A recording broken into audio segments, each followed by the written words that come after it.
Oh, so it's not called Womp League, it's called Crash Team Rumble. Wait, that abbreviated is CTR.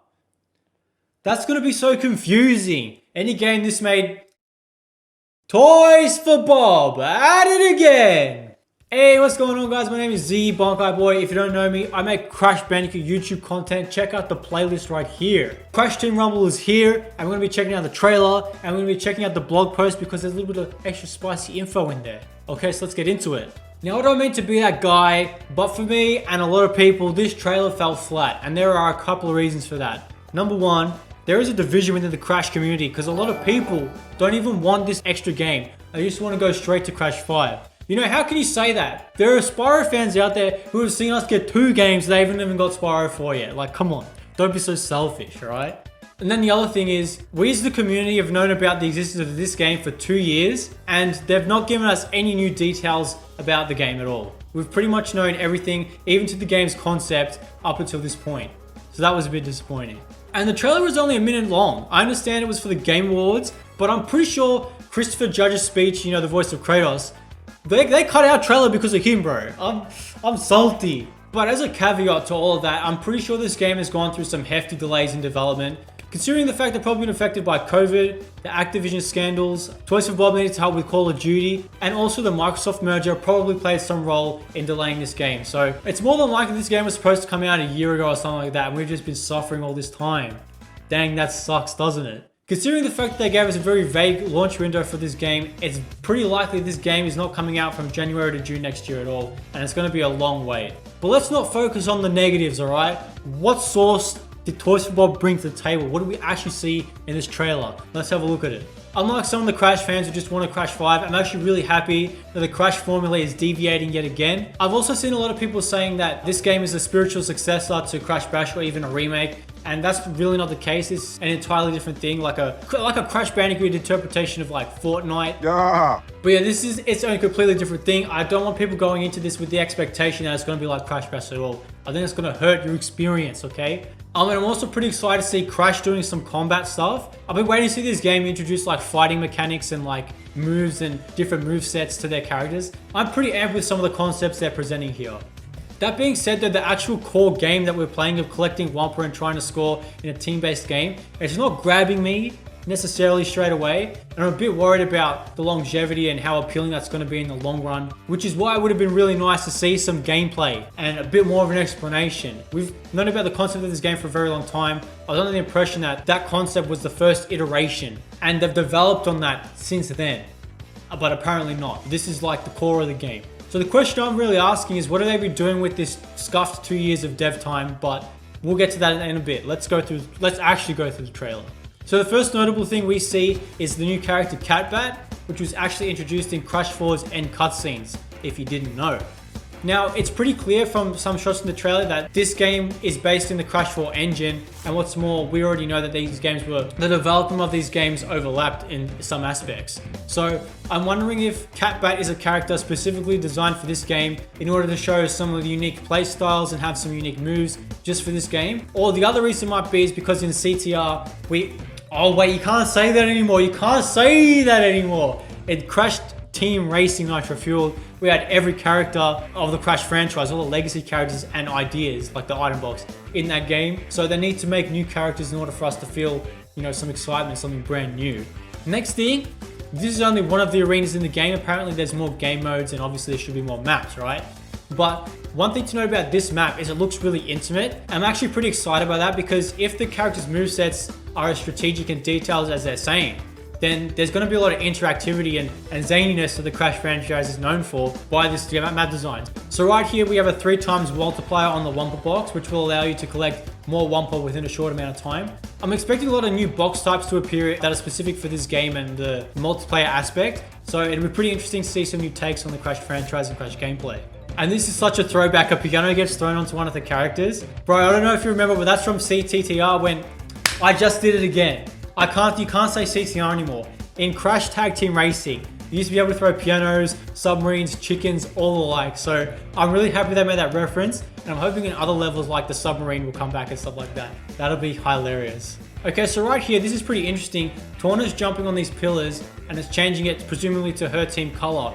it looks like she's approaching her team's goal. So is it possible that there's multiple goals on the map and you need to activate the pillars in order to change that goal to your team? If this is true, it's actually a cool idea. Imagine your team is having a fight at some point in the map, and instead of having you be in your enemy team's goals and having to walk all this way in order to reach that team fight, you might be in a closer proximity to what's going on and be able to get there quicker, and having more interactivity within the batch. Also, we've got these relics. I've seen some other shots where they're scattered across the map, but if this is to be believed that it's a goal, it's possible that the relics are some sort of health regen. But to be honest, relics are a bit overkill for a health regen item. So I was thinking that maybe it builds up to like a team super attack, or even later on in the trailer you see Uka Uka is enshrouded by the same aura that these relics have. So maybe it goes something like teams collect a relic, it charges up Uka Uka, and then it seems like Uka Uka brings like a storm or like a meteor shell that ends the match. Another interesting detail we see here is N-Brio does a double jump over Dingodile. A character's going to have a standardized movement throughout the game with like a slide and a double jump,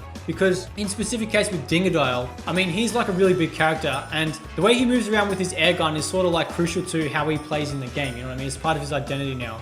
What I'm guessing is going to happen is characters like N-Brio, Cortex, Crash, and Coco, they're going to have this similar style of movement where they can, you know what, actually Tawna might even get that kind of mobility too. You never know, maybe the hook is just going to be one of her abilities. This line's been posted out through all the marketing in this trailer. Be a hero, and then also feed your inner villain.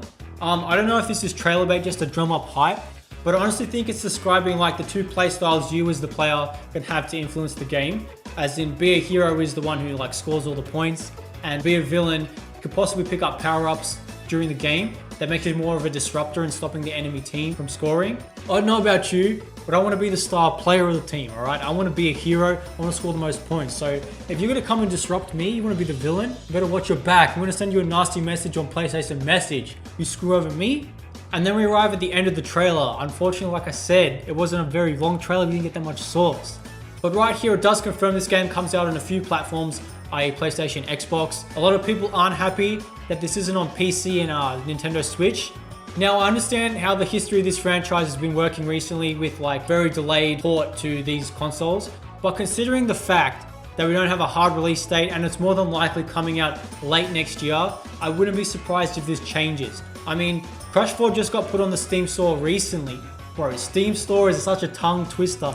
Crash 4 recently got put on the Steam store. Considering this game is more than likely built on the same engine as Crash 4, I don't see why they can't do it. Also, the fact that Crash Bandicoot itself, as much as we don't want to believe it, is a niche title, alright? So they're going to do as much as they can to get the community playing together and have as much people playing together as possible.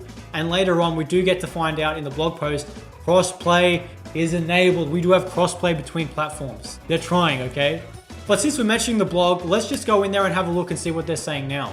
So the first thing that caught my eye when I came here is that they specify Crash and Dingodile as the playable characters of this game, which is pretty weird, considering Crash and Cortex are like the two focal points, not just of the series, but also of the marketing, you know what I'm saying? So I don't know where the Dingodile is coming in. I'm guessing the person who wrote this blog just has like a hard on for Dingo, but who knows? Who knows? Okay, so I'm going to talk about this now, but the game is 4v4, and it's been highly rumored that there's 10 characters on the base roster. Now that has some implications in among itself. If this is a $60 game where you just buy it and you get it, like all the other Crash games, if there are 10 characters on the base roster, I'm hoping there's some sort of story mode where you play and unlock more characters, because like, if there are genuinely only 10 characters in the roster, I have a fear that you'll be playing against the same type of character in every match, and you'll become very familiar with what they do, especially if their movesets and toolkits aren't that in depth. Because it could result in the game becoming very repetitive very quickly, and then, people just drop off. The fact that we're talking about roster size is kind of an irrelevant discussion at this point, because what we should really be talking about is if this game is free to play battle pass model, you know what I'm saying? It's more than likely going to be that. How can there be a 4v4 game with only 10 characters? And what's more, I feel this game is sort of a direct response to CTR fans saying, how come you dumped our game? You know what I mean? If we have this model where the players can keep supporting the developers and saying, hey, we're interested, that situation won't happen again and we'll all be happy.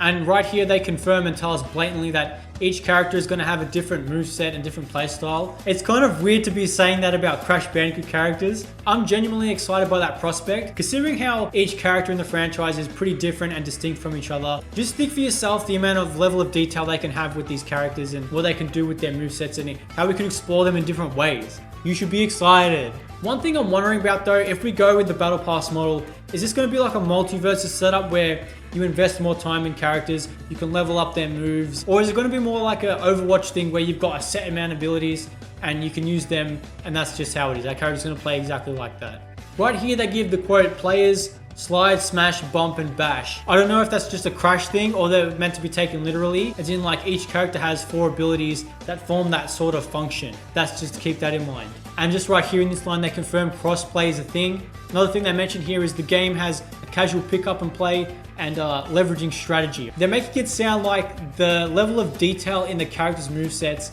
are what they've been really focusing on and maybe where all this 2 year of dev time has gone into.